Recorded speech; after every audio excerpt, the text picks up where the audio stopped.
Okay, क्या discussion हो रहा था लास्ट क्लास में? इकोनॉमिक प्लानिंग हो चुका है, 5 ईयर प्लान हो गया, इंडस्ट्रियल पॉलिसी 48 हो चुका था। Okay, discuss industrial policy 1948.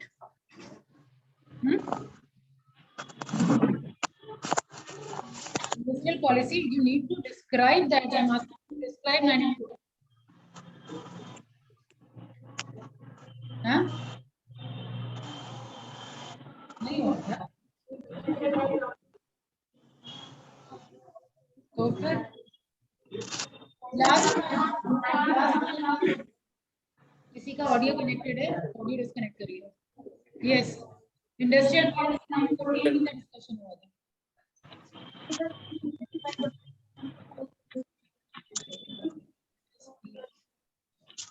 Okay, yes. What else?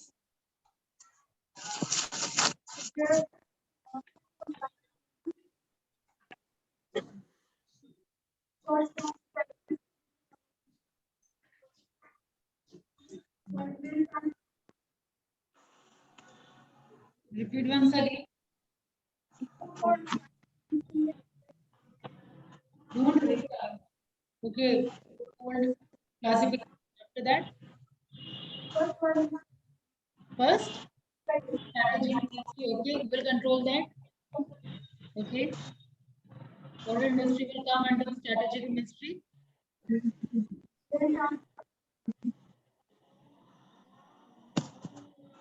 I am not able to hear you. Rail transport. Mute yourself over there. Tanya. Who is Tanya? Only Tanya, bhai. You are there. So respond that yes, I am. You need to mute yourself. Okay. Proceed further.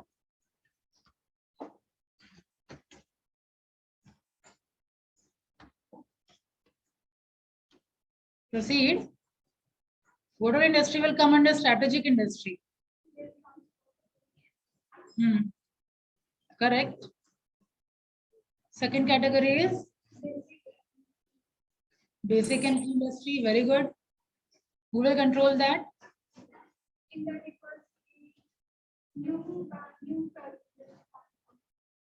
Where? New industry will not come in basic industry.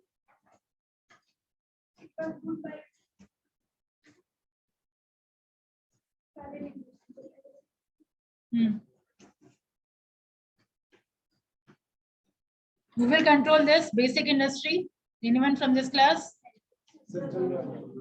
And anything else?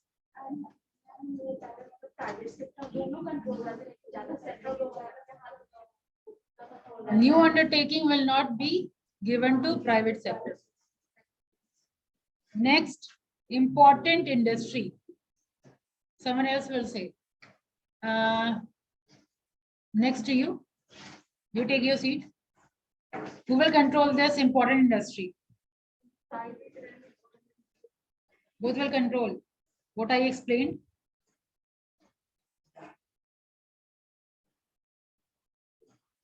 If you will write like this, it will not be correct.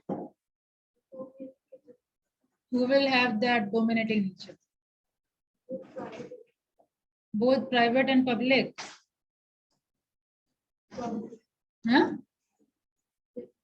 Who will have dominating nature? Government, public sector will have that dominating nature, means control the private sector. Everything is written over here. And the rest of the industry will come under private industry. What else? What all features are left? Take your seat from this side. Fourfold classification is done. Anything else was being taught in this industrial policy 1948? This is very bad habit. बच्चा लोग करता है नाखून चबाने वाला. हाँ, you only say yes. Fourfold classification is done. What else?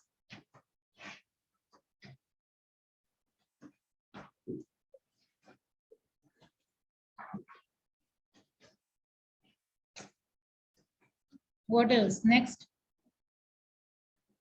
This side next. What else?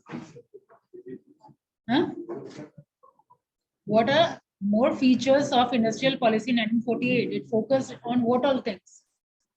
Fourfold classification is done. It was presented by Mr. Shyama Mukherjee. This is also done. He was the industry minister. This is also done. What else?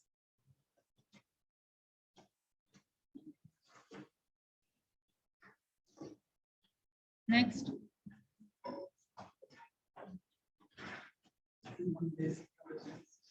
This is already done. Other than that, I'm asking.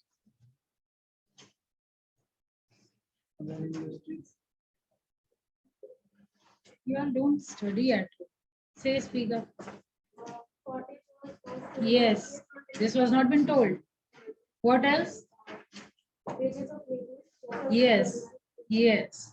What is social security? Hold on. What is social security? That is social security. I am not asking you. Class bench, social security.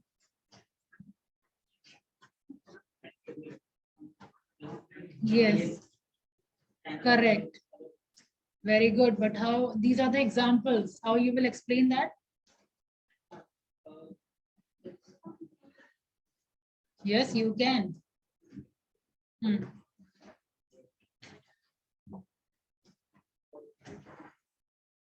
In what all circumstances we give those PF and all?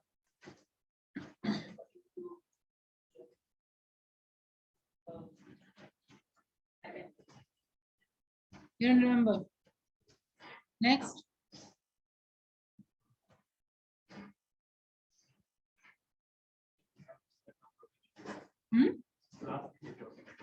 Next.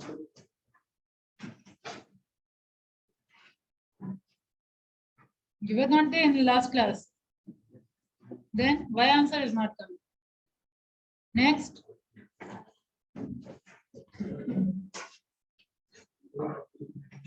What next means next? Anyone can stand. कुछ second बाद turn आएगा, अभी चुप लीजिए, एक दो के बाद बोलिए. हाँ. Social security. Next.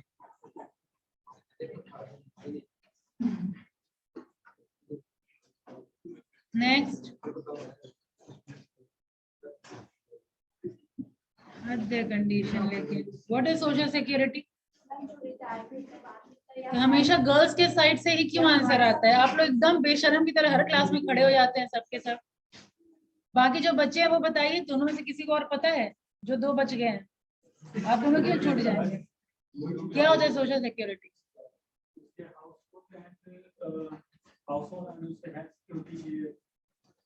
When any person is not capable to earn, and that time the security provided to employer from employer to employee, that is termed as social security. Then you will say like PF, maternity benefit, sickness benefit, insurance benefit, these all things will come under social security. These was being taught or not? Take your seat. देखते हैं कब तक सुधरते हैं आप लोग. हर बार girls की side से answer आएगा, ये लोग सबके सब खड़े हो जाएंगे आराम से. Okay, let's proceed now. So what other features are there? Industrial policy 1948. Focus. I want focus and I want answer. These two things I want from you. Fine. Other features, what I'm again explaining right from beginning of industrial policy 1948. We discussed that it was presented by Mr. Industry Minister Dr. Shyama Prasad Mukherjee. Fine. What else? It was divided into fourfold. First is a strategic industry, which will be controlled by public sector. Okay. Water industry will come under strategic industry. Arms and ammunition, atomic energy, and rail transport. Okay. You will be writing like this only. It is crisp and clear. Understood? In answer notebook also, you will be writing in the same manner. इसी तरह आपको answer भी लिखना है. Crisp और clear, कुछ फालतू का उसमें नहीं लिखना है. एकेयू का एग्जाम है ना, मतलब एकेयू के लिए ही बेसिकली प्रिपेयर होना है, तो फालतू इलॉबरेट मत करिए. इसी तरीके से to the point, 4 classification is there. Strategic industry 2-3 नाम ही तो है. याद रहेगा, बस कंट्रोल कौन कर रहे हैं और प्लस कौन कौन उस कैटेगरी में आ रहा है, 2-3 नाम सफिशिएंट। ओके, सेकंड है बेसिक और की industry, public come private sector. What do you mean by that? Public sector के हाथ में यह है और जो प्राइवेट सेक्टर के हाथ में पहले से है उसको लिया तो नहीं जाएगा, लेकिन इन केस अगर वो फेलियर होता है तो फिर वो पब्लिक सेक्टर अपने हाथ में ले लेगी और बाकी आगे से कोई न्यू पब्लिक की कोई न्यू इंडस्ट्री प्राइवेट के हाथ में नहीं जाएगा, वो पब्लिक सेक्टर ही रखेगी अपने पास। क्लियर? नेक्स्ट आपका है इंपॉर्टेंट इंडस्ट्री। तो यहाँ पे important industry controlled private sector. Controlled private sector मतलब यहाँ भी प्राइवेट सेक्टर के हाथ में है, लेकिन गवर्न होगा वो गवर्नमेंट के द्वारा ही, government will be controlling that, इसीलिए लिखा हुआ है कंट्रोल्ड प्राइवेट सेक्टर। क्लियर? यहाँ पे 2-3 नाम ही आपको याद रखना है, जैसे सेकंड में मैंने नाम नहीं लिया, यहाँ पे कोल, आयरन, स्टील। तो यहाँ पे आप थोड़ा देख लीजिए कि जितना हैवी इंडस्ट्री है, iron and steel, aircraft manufacturing, heavy है ना ये सारा, वो इसमें आ जाएगा। इंपॉर्टेंट इंडस्ट्री में आपका केमिकल है, सुगर है, कॉटन है, ये सब याद रहेगा 2-3 नाम। ठीक है, अब आ जाइए अदर इंडस्ट्री में। तो अदर इंडस्ट्रीज में स्पेसिफाई नहीं किया गया, जितना अदर इन सब के अलावा जितना बच गया वो आपका आ जाएगा फोर्थ कैटेगरी में। ठीक है, and it will be controlled by private sector. इसके अलावा और फीचर्स है यहाँ पे, कॉटेज इंडस्ट्री को प्रोटेक्शन की बात हो रही है, to protect cottage and small scale industry. ठीक है, by according them priority status need to be given to them. इसके अलावा इंडस्ट्रियल रिलेशन की बात हुई है। इंडस्ट्रियल रिलेशन मतलब यहाँ पे एम्प्लॉयर और एम्प्लॉय के रिलेशन की बात हो रही है। पहले क्या होता था, एम्प्लॉयज को ट्रीट किया जाता था एज अ लेबरर। ठीक है, ग्रेजुअली इस चीज को चेक करते हुए इंडस्ट्रियल रिलेशन पे फोकस किया गया, यानी एम्प्लॉय और एम्प्लॉयर के रिलेशन पे वर्क किया गया 1948 के टाइम से ही। समझ आया? नेक्स्ट क्लास में अगर पूछा जाए इंडस्ट्रियल रिलेशन क्या है, ऐसे खड़े मत हो जाइए। ठीक है, आगे बढ़ा जाए। ये हो गया, सोशल सिक्योरिटी की बात हो रही है, फेयर वेजेस की बात हो रही है। ठीक है, इसके अलावा it was decided that the control should remain with Indian hand. किस चीज के बारे में? ये फॉरेन कैपिटल के बारे में बात हो रही है कि फॉरेन कैपिटल को भी लाने की बात हो रही है, लेकिन कंट्रोल होगा इंडियन के हैंड में ही। ठीक है, इतना था फीचर्स आपका 1948 का। इसके अलावा मिक्स्ड इकोनॉमी की बात हुई है। Mixed economy taking the society on socialistic pattern. ठीक है, ये सारा फीचर्स है आपका 1948 का। तो 1948 पूछा जाए तो इतना आप लिखेंगे। ठीक है, फोरफोल्ड, हु प्रेजेंटेड और बाकी फीचर्स जो अभी मैं बता रही हूँ। ठीक है, इतना आपको लिखना है। नेक्स्ट आइए 56 में। 56 आपके लिए बहुत इंपॉर्टेंट है, क्योंकि अगर पूछा जाए अगेन ऑब्जेक्टिव क्वेश्चन आपसे, which industrial policy is economic constitution of India, then answer will be 1956. 1956 इकलौता ऐसा इंडस्ट्रियल पॉलिसी है जिसको हम इकोनॉमिक कॉन्स्टिट्यूशन ऑफ इंडिया बोलते हैं।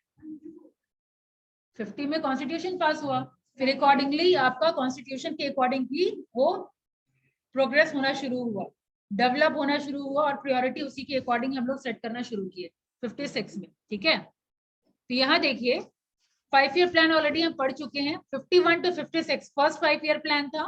ठीक है, उसमें क्या था, एग्रीकल्चर को फोकस किया गया था, फूड ग्रेन को फोकस किया गया था। तो 51 to 56 है। तो 56 के बाद यहाँ देखिए बिफोर दैट ये आपका इंडस्ट्रियल डिपार्टमेंट रेगुलेशन एक्ट, इसका क्या काम था, ये एक्ट पास किया गया था, जिसको नहीं पता है बता दूं, इंडस्ट्री को लाइसेंस प्रोवाइड करने का काम था इसका। ठीक है, किस इंडस्ट्री को लाइसेंस प्रोवाइड करना चाहिए, ठीक है, उससे परमिशन लेना चाहिए, वो सारा काम था आपका IDRA का। ठीक है, कब हुआ था पास? 1951 में। This act empowered the government of India to regulate the pattern of industrial development through licensing. ठीक है, इंडस्ट्रियल डेवलपमेंट की बात हुई है थ्रू लाइसेंसिंग। ठीक है, यानी लाइसेंस राज इसी टाइम में शुरू हुआ था। इसके अलावा इंपॉर्टेंट क्या क्या एक्शन हुआ था 1955 में? 1955 में इंपीरियल बैंक ऑफ इंडिया को नेशनलाइज किया गया था और उसको रीनेम किया गया था, जो अब है state bank of India. Understood? Imperial bank 1955 को रीनेम किया गया था स्टेट बैंक ऑफ इंडिया। फिर 55 के बाद आई 56। 56 में क्या हुआ था, 200 insurance company and provident societies were merged to give birth to LIC of India, life insurance corporation. ठीक है, ये सारा जो जितनी भी कंपनी LIC, SBI उसी टाइम में यानी 56 के टाइम में ही आ चुकी थी। फिर एसटीसी स्टैब्लिश किया गया, स्टेट ट्रेडिंग कॉर्पोरेशन। किस लिए स्टैब्लिश किया गया? Export and import in select commodities, ठीक है, इसका ये पर्पस था। अब आ जाइए, मॉडल आपको ऑलरेडी पता है, 5 ईयर में ही हम लोग देख चुके थे कि महालनोबिस मॉडल पे बेस था ये। इसके अलावा इसका क्या एम्फेसिस था? सेकंड 5 ईयर में हम लोग देखे कि हेवी इंडस्ट्री पे फोकस किया गया था, वही आपको यहाँ देखने के लिए मिलेगा। It special focus was on heavy industry which can lead the Indian economy to a long term higher growth path. इसके अलावा 3 फोल्ड में यहाँ डिवाइड किया गया था, ठीक है, यहाँ पे शेड्यूल में डिवाइड किया गया था। वहां 3 आपका था स्ट्रेटेजिक और इस तरीके से डिवाइड किया गया था। यहाँ पे शेड्यूल ए, शेड्यूल बी और शेड्यूल सी। शेड्यूल ए में 17 इंडस्ट्री, 17 में कंट्रोल होगा किसका? सेंट्रल गवर्नमेंट का। प्रीति क्लियर? शेड्यूल ए में 17 industry strictly under the central government, ठीक है। ये आपका है कौन कौन इंडस्ट्री आएगी? Heavy power plant, coal and lignite, और ये सब यहाँ पे नीचे टोटल 17 का नाम दिया हुआ है, ठीक है। यहाँ पे शेड्यूल नहीं, पहले ही बता चुके हैं, 2-3 नाम है सफिशिएंट कोई। शेड्यूल ए में 17, शेड्यूल बी में 12 और रेस्ट आपका schedule see that will come under private sector, ठीक है।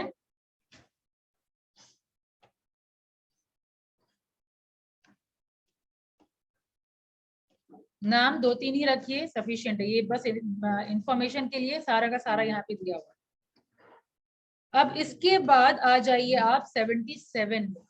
77 आपका क्या हुआ था? 77 में याद है?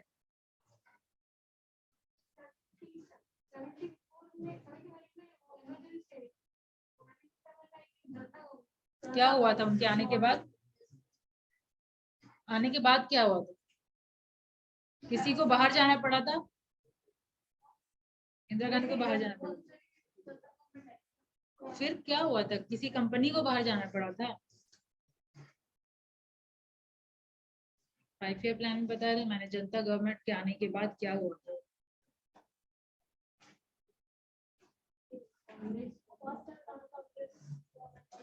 बाहर किसको जाना पड़ा था?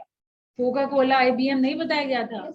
तो हाँ, इतना स्ट्रिक्ट रूल्स एंड रेगुलेशन था कि कोका कोला, आईबीएम जैसी कंपनी को छोड़ना पड़ा था इंडिया, ठीक है, इनके आने के बाद। तो वही है 1977। कौन अनाउंस किए थे? जनता गवर्नमेंट। कौन लीड कर रहा था? मोरारजी देसाई। ऑन 23 दिसंबर 1977 ये अनाउंस हुआ था। This policy was later replaced by incumbent Congress government in 1980। 77 का 1980 में रिप्लेस हो गया था, ठीक है। First time when the non Congress government was ruling, ठीक है। इसमें क्या क्या हुआ था? इसमें फोकस किया गया था स्मॉल स्केल इंडस्ट्री पे, ठीक है। लार्ज स्केल इंडस्ट्री को ज्यादा यहाँ पे फोकस या मैक्सिमम एम्फेसिस नहीं किया गया था, ठीक है। ये समझ आ रहा है? यहाँ पे लिखा हुआ है सो फार इंडस्ट्रियल पॉलिसी, सो फार यानी अब तक फोकस किया गया था लार्ज स्केल इंडस्ट्री पे, लेकिन अब 77 के आने के बाद अब स्पेशल फोकस था आपका स्मॉल स्केल इंडस्ट्रीज पे। टाइनी यूनिट के बारे में डिस्कशन हुआ। टाइनी यूनिट किसको कहते हैं? जिसका इन्वेस्टमेंट मशीनरी और इक्विपमेंट पे 1 लाख के अराउंड हो, ठीक है। इसके अलावा हर एक डिस्ट्रिक्ट में डीआईसी होना चाहिए। DIC is district industries centre. District industry centre का काम क्या होता था? स्मॉल स्केल सेक्टर को फाइनेंस प्रोवाइड करना, ठीक है। वो हर एक डिस्ट्रिक्ट में था, आपका खोला गया था, फाइन। फिर ये काम दिया गया था आईडीबीआई को, यहाँ पे लिखा हुआ है नाउ आईडीबीआई। अब ये काम आईडीबीआई भी नहीं कर रही है, अब ये 1991 के बाद फुल फ्लेजेड सिडबी कर रही है, ठीक है। 1991 के बाद सिडबी कर रही है, small industrial development bank of India, ठीक है। सिडबी से ही एक ब्रांच निकल के आया जिसका सारा ये जो स्मॉल सेक्टर वाला फाइनेंस प्रोवाइड करने वाला काम था वो सब उसका था।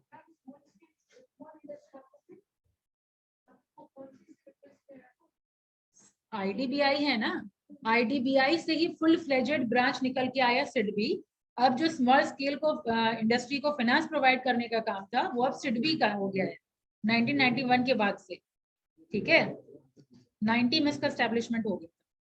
आगे बढ़ा जाए। इसके अलावा फोकस किया गया था फोकस ऑन लेबर इंटेंसिव। देखिए वहां पे उधर से आंसर क्यों आता है, डिफरेंस देख लीजिए। आप लोग यहाँ बैठे हैं और उधर देखिए, देखिए नजर घुमाइए थोड़ा। सबका पेन चल रहा है, सबका एक्टिव लिसनिंग हो रहा है, यहाँ से लेके लास्ट बेंच तक मैं देख रही हूँ। और यहाँ पे आप लोग सब बैठे हुए हैं, और अगर मैं क्वेश्चन पूछूं आप बताइए तो सेकंड लास्ट बेंच इधर वाले। हाँ हाँ आप उठिए प्लीज। डीआईसी का फुल फॉर्म, डीआईसी का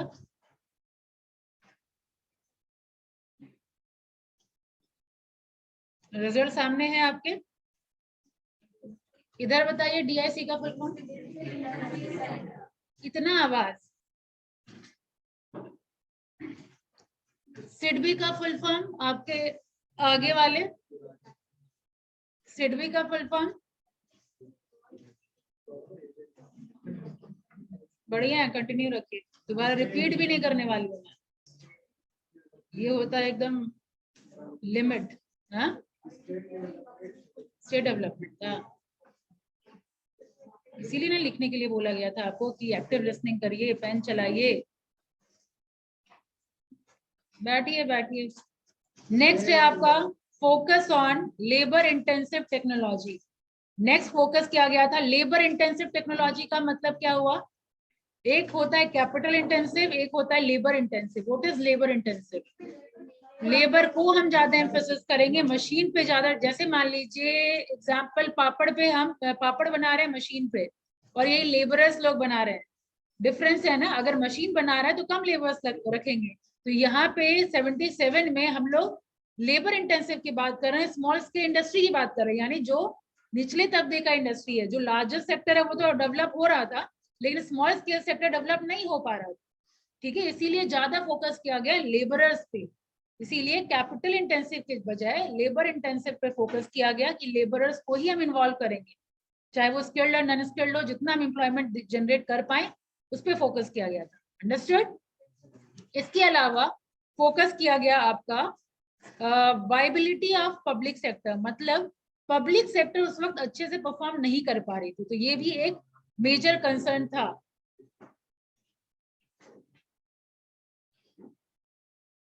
ये भी एक मेजर कंसर्न था कि पब्लिक सेक्टर के ऊपर हम लोग फोकस करें और पब्लिक सेक्टर के अपलिफ्टमेंट के बारे में बात करें। ठीक है, और क्या था, focus on indigenous technology. What do you mean by indigenous technology, देसी टेक्नोलॉजी पे फोकस करें, हम लोग को बाहर से इंपोर्ट ना करना पड़े। ठीक है, यानी आप अपने कंट्री में ही डेवलप करिए, इन्वेंट करिए। ठीक है, इसके अलावा focus on self sufficiency. Self sufficiency तो पता है ही कि हम लोग आत्मनिर्भर बने, इन सब पे भी फोकस किया गया था। बैलेंस्ड रीजनल डेवलपमेंट भी आप जान चुके हैं। बैलेंस्ड रीजनल डेवलपमेंट मतलब कि रूरल सेक्टर पे भी हम फोकस करेंगे, अर्बन सेक्टर पे भी हम लोग फोकस करेंगे, बस अर्बन या किसी एक सेक्टर को हम फोकस नहीं करेंगे। ठीक है, तो इतना था फीचर आपका 77 का। इसके अलावा रिस्ट्रिक्शन ऑन फॉरेन इन्वेस्टमेंट की भी बात हो रही है, और देखिए यहाँ पे मेंशन्ड है फेरा 1973 were to be treated at par with the Indian company. Companies like Coca-Cola, IBM did not comply with the provision. Industry Minister George Fernandez threw the Coke and IBM out of India. ठीक है, ये strict provision की वजह से, फेरा के strict provision की वजह से ये दोनों को बाहर जाना पड़ा था। ठीक है, अब आ जाइए 80 में, यहाँ तक ठीक है, यहाँ तक किसी को समझने में दिक्कत?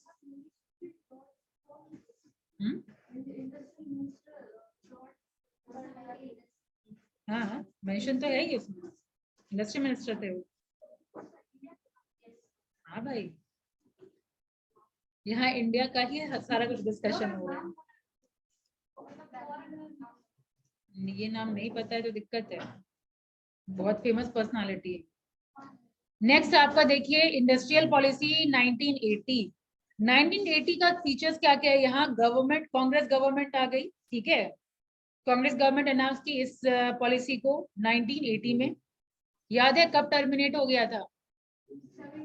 हाँ 78। फिर ये आ गया आपका 80 में वापस से कांग्रेस की सरकार। यहाँ पे फिर से promotion of balance growth, extension and simplification of atomic expansion, taking over industrial unit. ठीक है, एकदम स्ट्रेट फॉरवर्ड और सिंपल सेंटेंस है। ठीक है, ज्यादा कॉम्प्लेक्स नहीं बनाया गया है। अगर आप अपने मॉड्यूल से पढ़ेंगे तो बहुत ज्यादा इलॉबरेट किया हुआ है, जस्ट इसका यही है, ठीक है, ये सारा फीचर्स है।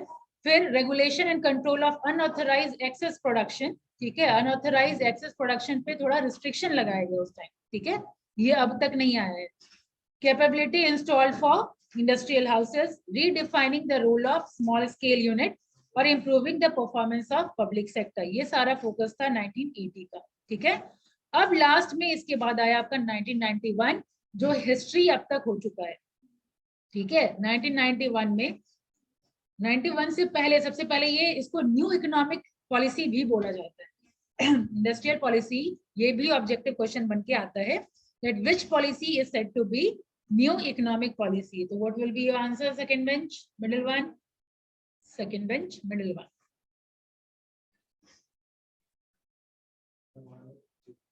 Huh? You want me to repeat? Which industrial policy is said to be new economic policy? I don't want prompting from side.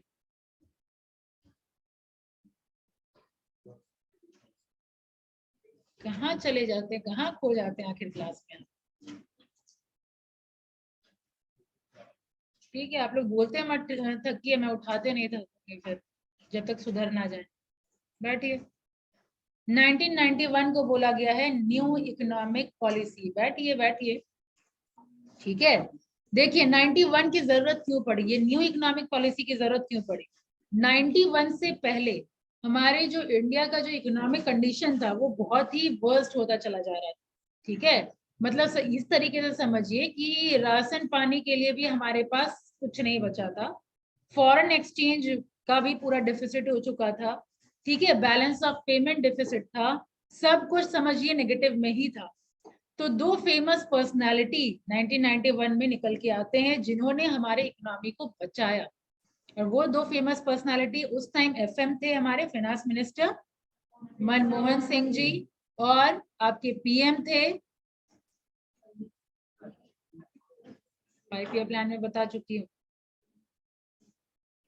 Narasimha Rao, PV, mister PV Narasimha Rao. ये दो फेमस पर्सनालिटी आपके न्यू इकोनॉमिक पॉलिसी 1991 में निकल के आते हैं।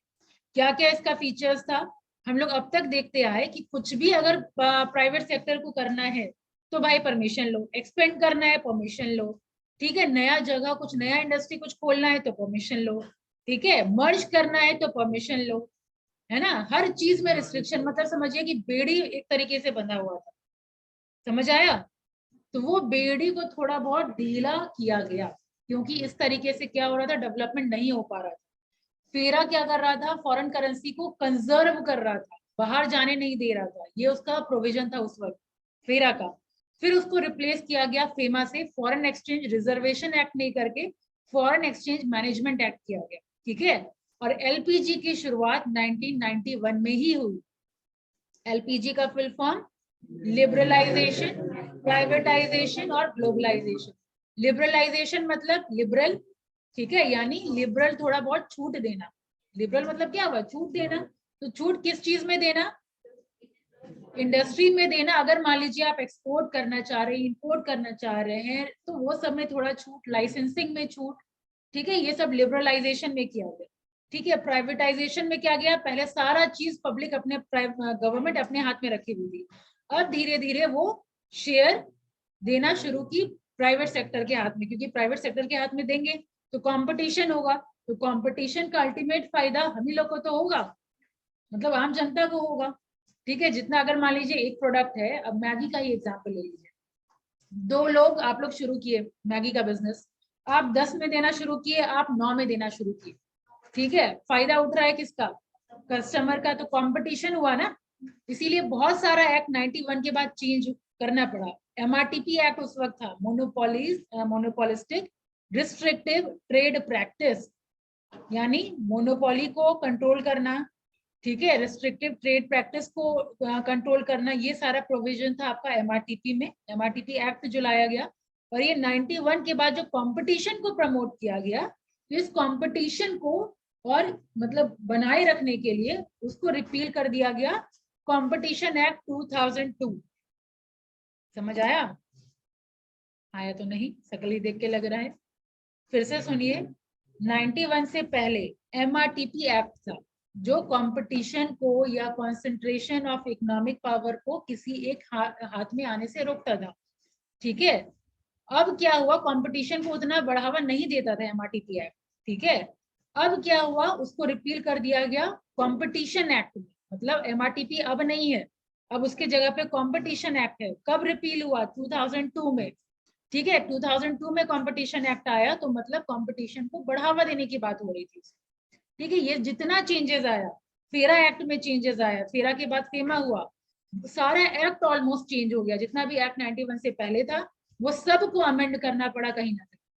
समझ आया? ये सब 91 में हुआ है। ठीक है, अब यहाँ देखिए आगे किसका, MRTP का, मोनोपोलिस्टिक रिस्ट्रिक्टिव ट्रेड प्रैक्टिस। 1969 में ये एक्ट आया था, foreign exchange regulation act 1969, MRTP act 1969, फेरा आपका 73। डन, आगे बढ़ा जाए। हाँ, आगे बढ़ा जाए। Monopolistic restrictive trade practice. Done, चलिए अब आगे बढ़ रहे हैं। ये सारा कुछ आपको इसमें मिलेगा, बस इंडस्ट्री का नाम एक्स्ट्रा में देखिए, ध्यान दीजिए, ध्यान दीजिए। The number of industry reserved for public sector was reduced from 17 to only 8 industry. ठीक है, आपका 91 के बाद 17 से सीधा 8 इंडस्ट्री हो गया। किसमें? पब्लिक सेक्टर में। अब पब्लिक सेक्टर के हाथ में, हालांकि इससे भी अब कम हो गया, वो भी आगे आपका, वो भी इसमें ऐड कर चुकी हूँ। कौन कौन सा 8 industry? Arms and ammunition, atomic energy, coal, mineral oil, mining of iron ore, ये सारा आपका जितना भी यहाँ मेंशन है, ये 8 इंडस्ट्री आपका पब्लिक सेक्टर में आ गया। अब इससे भी कम करके, यानी ये अभी करंट पोजीशन है, करंट पोजीशन में बस 2 ही इंडस्ट्री है जो पब्लिक सेक्टर अपने हाथ में रखी है। Number 1 is atomic energy, number 2 is railways. ठीक है, पब्लिक सेक्टर अपने हाथ में बस यही 2 है, बाकी सारा कुछ प्राइवेटाइज कर दिया गया। रेलवे का भी अब न्यूज में है ना, लेकिन अभी हुआ नहीं है, पूरा नहीं हुआ ना। आगे बढ़िए।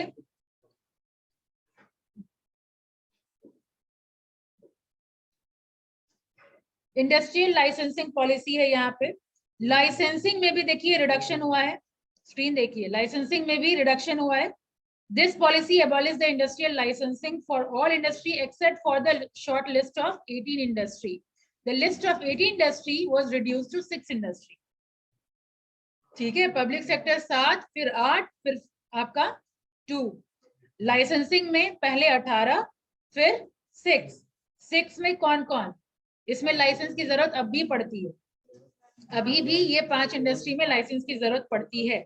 कौन कौन सा है? Drugs and pharmaceutical, hazardous chemical, explosives such as gunpowder, detonant, fuses, tobacco product, alcoholic drink and electronic, aerospace and defense equipment. ठीक है, the compulsion for obtaining prior approval for setting unit in metro was also been removed. ठीक है, और small scale sector was continued to be so reserved. मतलब small scale sector का जो reserve था कि हाँ ये इंडस्ट्री स्मॉल स्केल सेक्टर में ही होगा, तो वो एज इट इज था वहां पे, उसको नहीं हटाया गया। ठीक है, जैसे मान लीजिए सर्टेन चीज स्मॉल स्केल सेक्टर ही प्रोड्यूस कर सकती है, ये साबुन स्मॉल स्केल सेक्टर ही प्रोड्यूस कर सकती है, तो वो स्मॉल स्केल सेक्टर ही प्रोड्यूस करेगी, लार्ज स्केल सेक्टर को नहीं दिया जाए। ठीक है, वो एज इट इज था। फॉरेन इन्वेस्टमेंट, अब तक फॉरेन इन्वेस्टमेंट अलाउड नहीं था, अब यहाँ पे 91 के बाद मतलब 51% से भी अधिक FDI को अलाउ किया गया। ठीक है, और अब तो बहुत सारा ऐसा सेक्टर है जिसमें 100% FDI अलाउ होते हैं। ठीक है, इसके अलावा ऑटोमिक रूट के द्वारा, ऑटोमिक रूट का कहने का मतलब कि गवर्नमेंट के परमिशन की जरूरत नहीं है, हम लोग डायरेक्टली यहाँ पे कंट्री में आके इन्वेस्ट कर सकते हैं। क्लियर? ये सारा था आपका। अब ये टर्म देख लीजिए, BIFR। ये BIFR बहुत एक इम्पोर्टेंट बॉडी है, फुल फॉर्म है board for industrial and financial reconstruction. क्या रोल है इसका?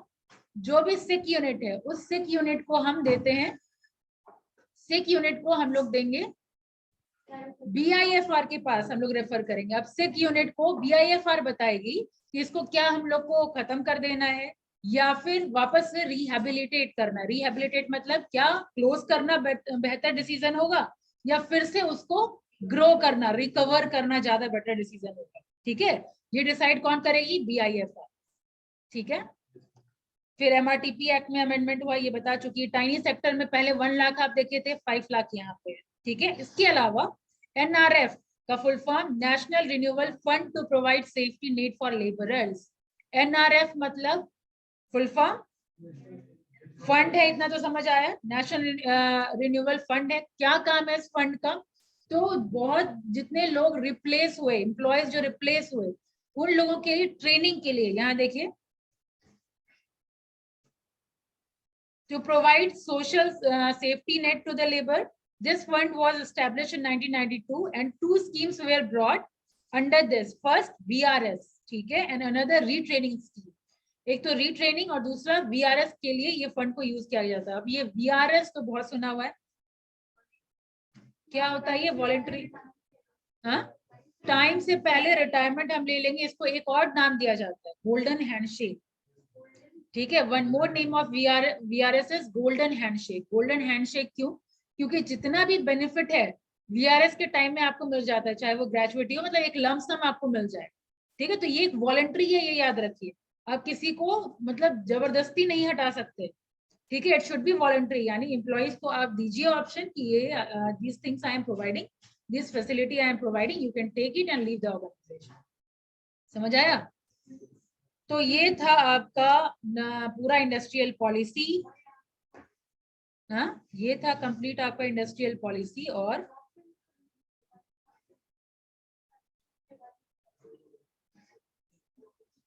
क्या कोई क्वेश्चन है? ठीक है, अब देखिए नेक्स्ट क्लास में, आगे तो नहीं बढ़ूंगी, ये चैप्टर आप लोग डिस्कशन करेंगे नेक्स्ट क्लास। नेक्स्ट क्लास में अगेन बाकी चैप्टर जैसे हुआ है, चैप्टर खत्म होने के बाद रिवीजन, चैप्टर खत्म होने के बाद रिवीजन, सेम वे ये चैप्टर खत्म हो गया इंडस्ट्रियल पॉलिसी। अब नेक्स्ट क्लास में आप लोग आंसर देंगे, डन। और उस टाइम ऐसे खड़े मत हो जाइए, this one is announced, PDF आज मिल जाएगा।